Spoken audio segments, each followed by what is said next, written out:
Business Focus, brought to you by KCB. KCB, making the difference.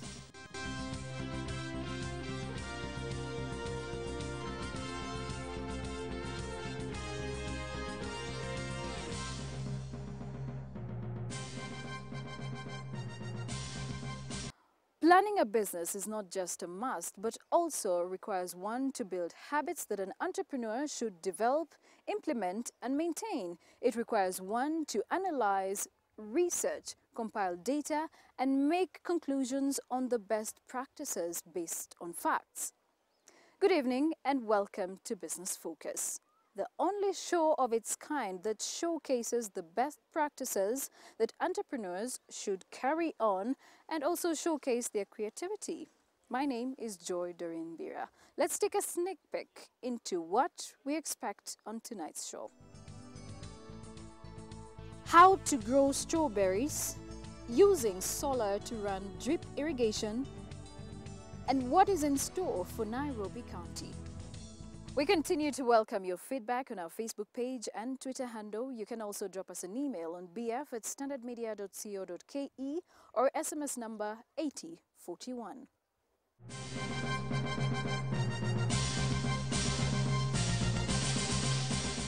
Business Beyond Limits highlights strawberry farming. We tell you how to venture into the farming as well as the benefits and commercial value. Take a look. The traditional subsistence farming of maize and wheat is being replaced by commercial farming of high-value crops that are aimed at providing both sustainability and profitability even for farmers with small parcels of land. The greenhouse technology has been identified as one of the most efficient platforms for commercial farming, and some of the available high-value crops include tomatoes, capsicum, herbs like basil, and strawberry. Strawberries have emerged as some of the sought-after fruits in the Kenyan market, prompting many farmers to venture into business and establish strawberry farms in Kenya with the hopes of earning from it. Strawberry was initially a temperate zone plant, but over time it has adapted well to warm climate areas. Its cultivation is increasingly being felt in the country as newer varieties better suited for a wide range of climate conditions continue to be developed.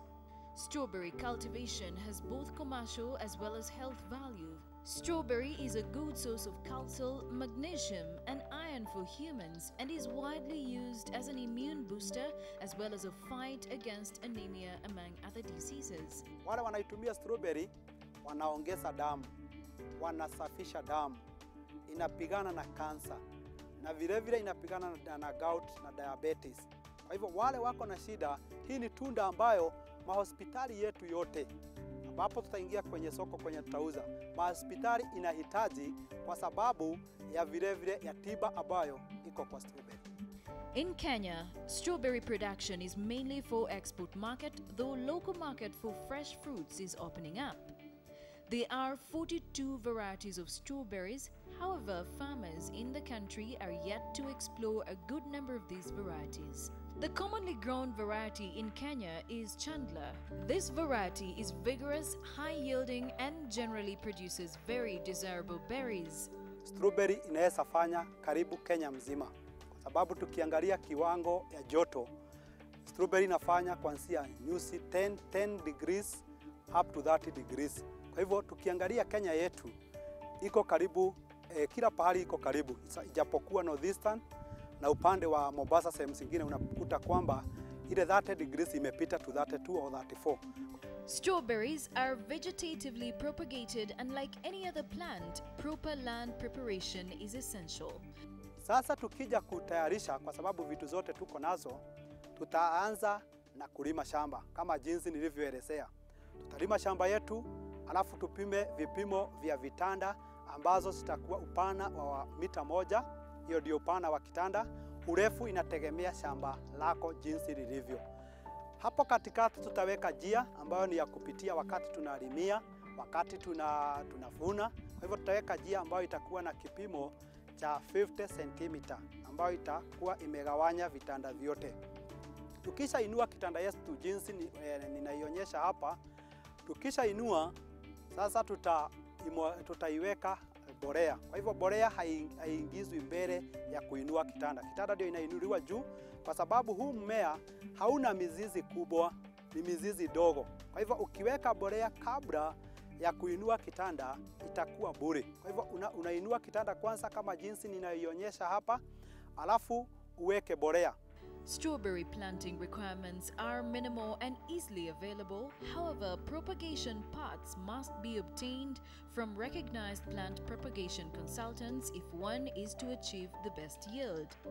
Strawberry farming is not labor intensive, though it demands close attention during the early days after propagation. Baada ya mwezi mmoja, sasa hii strawberry yetu imekuwa na mwezi mmoja, tutakata yale maua. Na tutakata maua kuzuia kuzaa mapema. Kwa kimombo tunasema early cropping, na kwa Kiswahili tutasema kuzuia hii mmea usizae mapema. Kwa hivyo maua ya kwanza na ya pili tutaikata. Baada ya kukata hii maua, tutakuja katikati ya mmea. Kutoka mmea hadi mmea, katikati tutaweka kijiko moja ya fertilizer ambayo inaitwa CAN, ili tuanze kulisha huu mmea ili uwe na nguvu. Hiyo ni mwezi wa kwanza. Mwezi wa pili, hapa ndipo sasa tutaweka fertilizer ya pili ambayo inaitwa NPK 317. Hii ni compound fertilizer ambayo itasaidia huu mmea uweze kutoa maua, na vile vile ndio itaweka utamu katika haya matunda. The first berries mature within 2.5 months, with yield largely dependent on variety. Haya matunda inalingana na size ya tunda, ambayo sasa tukiweka kwa kimombo wanasema grading. Hii ndio grade ya kwanza, kuna grade ya kwanza, grade ya pili, grade ya tatu. Hii inategemea kulingana na yale matunda yatakayoingia kwa kidude, ambao tukifika sasa kuonyesha kuhufuna na kupack, tutaona kuna kidude inaitwa panet, kwa jina ya panet ya kimombo, ambayo sasa hii matunda inaingia hizi pieces ama inaingia hizi matunda. Ikiwa grade 1 inaingia matunda 6 hadi 9. Ikiwa grade 2 inaingia matunda 15 hadi 22. Ikiwa grade ya 3 ambayo ndio ya mwisho inaingia matunda 28 hadi 32. Locally, supermarkets, hotels, greengrocers, hospitals and food processors constitute the primary market. Since the demand for strawberries is high, farmers can make a fortune out of it. Katika hii sehemu ndogo ambayo tunalima hapa Ngong, hii ni an eighth of an acre, ambayo tutakuwa tunafuna kilo 35 Monday na kilo 35 Friday. Kwa hivyo kwa wiki tutapata kilo 70. Na tukiangalia kwa soko, strawberry haiwezi linganishwa na matunda yoyote, kwa sababu iko na bei na soko yake ni kubwa. Kwa sababu katika kilo moja unapata matunda yale unayauza 200 hadi 480, 200 up to 480. Tukishukua katikati tutachukua 300. Utapata kwa ile 70, kilo 70 tulifuna kwa ile shamba dogo, utapata kwamba tutakuwa tunapata 21,000 kila wiki. Na kwa mwezi mmoja tunapata 84,000 kwa sehemu dogo sana. Like any other crop, strawberry farming has its own set of challenges, though many are easy to deal with. Shida ya kwanza, huwezi lima strawberry ungojee mvua. Ni lazima uwe na maji. Shida ya pili ni strawberry huwa inaliwa na ndege. Na kama jinsi tunajua, hiyo ni shida ambayo inaweza subua, lakini tuko na suluhisho ya kuweka net. Shida ingine ni wadudu ambao wanaitwa konokono ama snails and slugs. Hao tena wanaweza subua kwa upande, kwa sababu hao hawana dawa ambayo utapiga. Lakini huwa tunatumia mbinu zetu za kienyeji. Strawberries do well within a cycle of 2 years.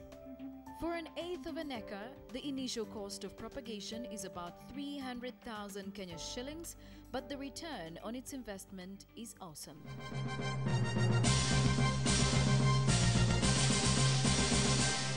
Drip irrigation is one of the most efficient and widely used universal systems in both small, medium and large-scale farming.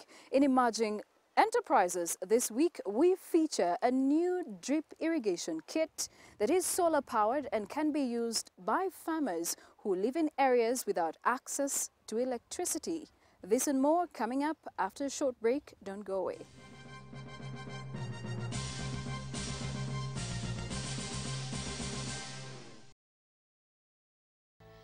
Drip irrigation is a method of watering plants with single drops of water at a time.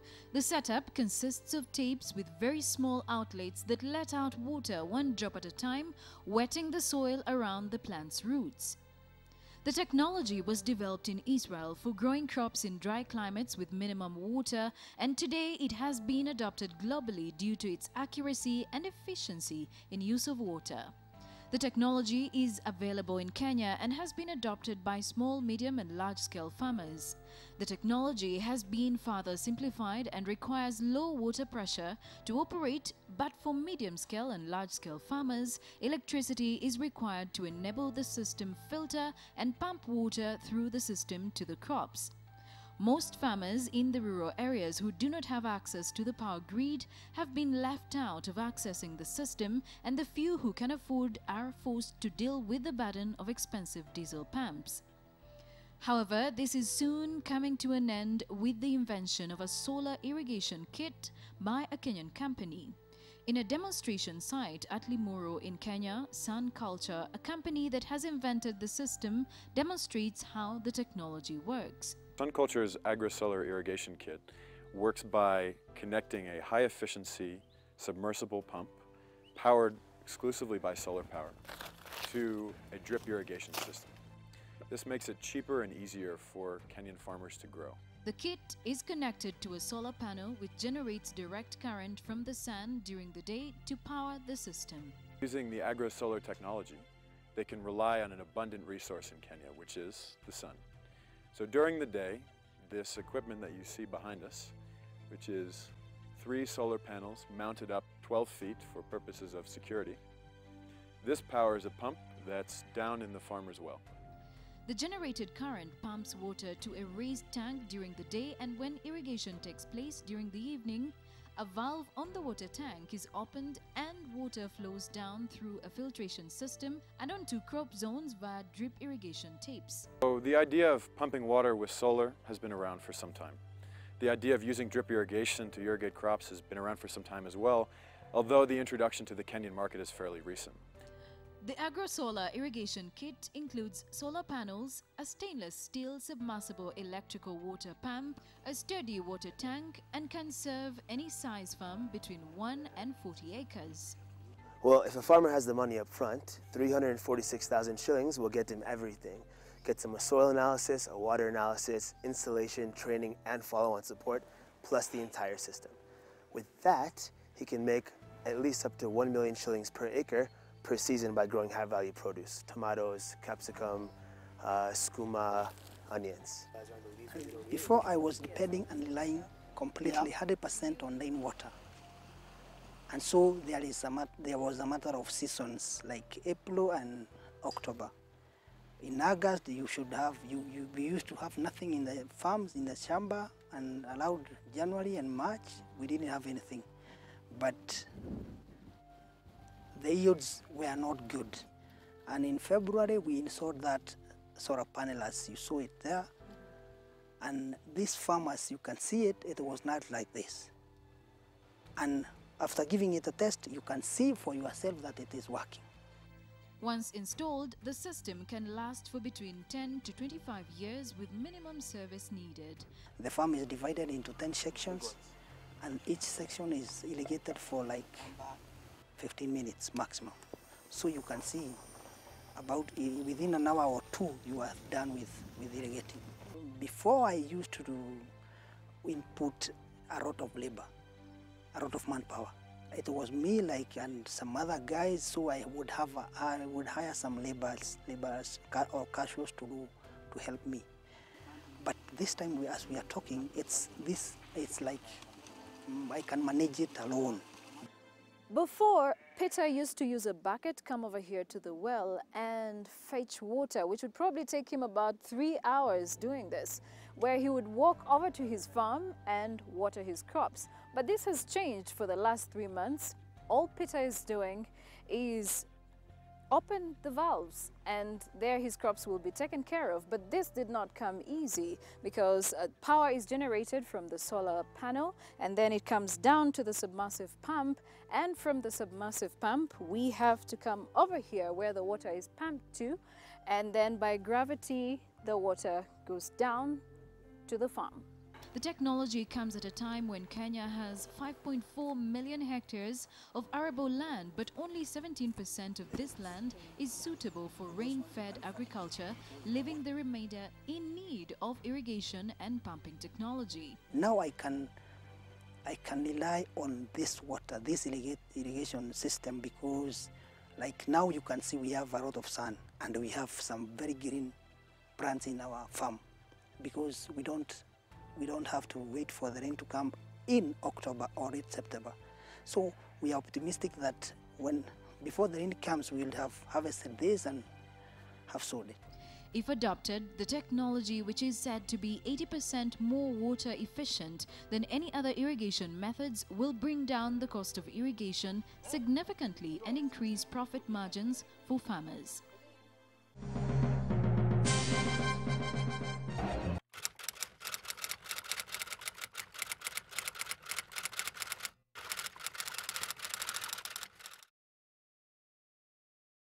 Nairobi and Kenya as well boasts a rich or a high number of very, very educated people and very, very dedicated people. Of course, I can't say that for the defunct city council.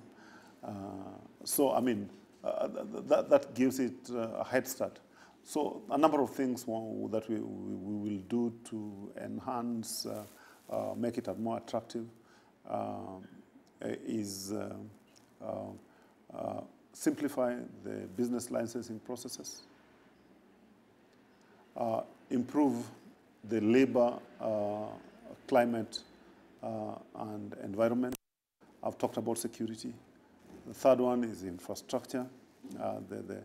Nairobi is we're very well placed for international flight connections and inter-Africa flight connections, but the infrastructure within the country, which exacerbates the cost of distribution, we're working on that, and we'll be spending close to $1 billion in ensuring that infrastructure is done well.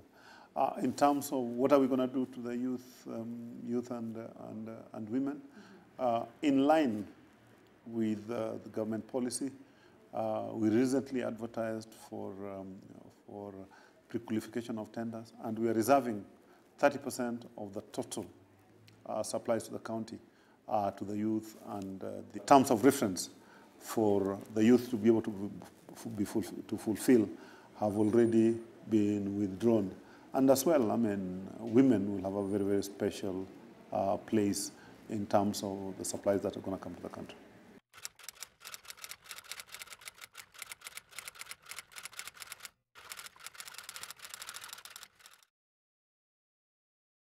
Let's look at the history. I mean, 50 years ago, we had 1,200 kilometers of road in Nairobi.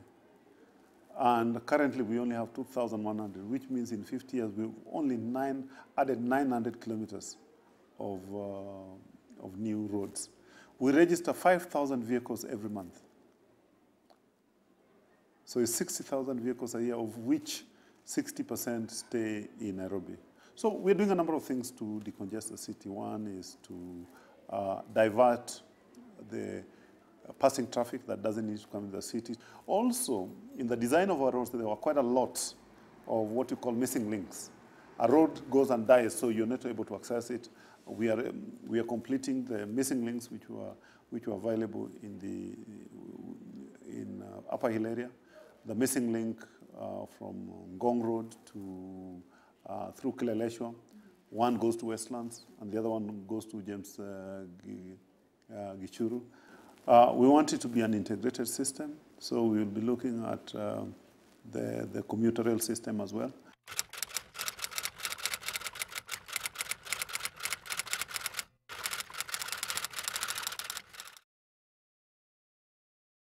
We're going to restructure the Nairobi Inspectorate Department so that they can supplement what the police does. We are going to introduce, and first phase is already on, where we'll have security cameras within the CBD, University Way, Haile Selassie Avenue, Uhuru Highway, up to Nairobi River. Phase 2 will be, this will be on by December, actually. Poles are up, cameras are being put up, 45 of them, and we'll connect them with some of the cameras that have been done by private companies, which is 29 of them. So we'll have a total of 74 cameras with control rooms at the city center, in City Hall, and another control room at the police headquarters. We're going to equip our police. The government is buying vehicles and equipping the police. We'll also buy vehicles to supplement what the government is buying so that people are able to respond. And actually studies has established that blue strobe lights reduces crime by 40%. So if crime takes place or a vehicle with blue strobe light passes and there's a sense that there's police, there's less likelihood. So that's one of the things those are some of the things that we'll do.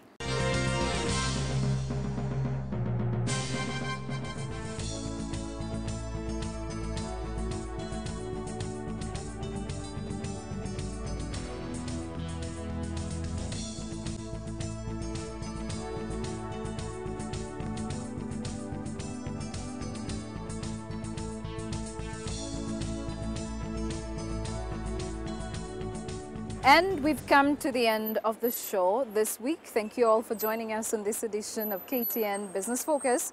But one thing I've learned is that you must give anything that you do your best, because no matter what you do, you have got to love what you're doing. And you don't have a choice to do that. It might be business, it might be sport, it might be any other field that you're involved in. Because if you don't do that, then what's the point of actually doing what you're doing right now? So give it your best, and believe me, you'll reap all the returns. Now, this conversation continues on our social media platforms. Reach us on Facebook and on Twitter.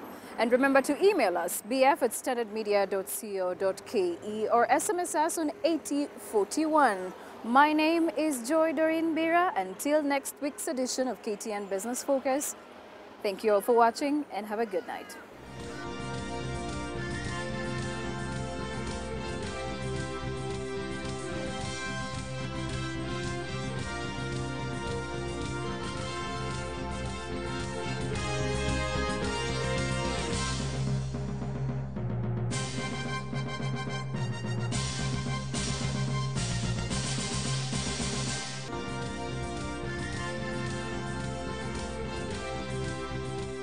Business Focus, brought to you by KCB.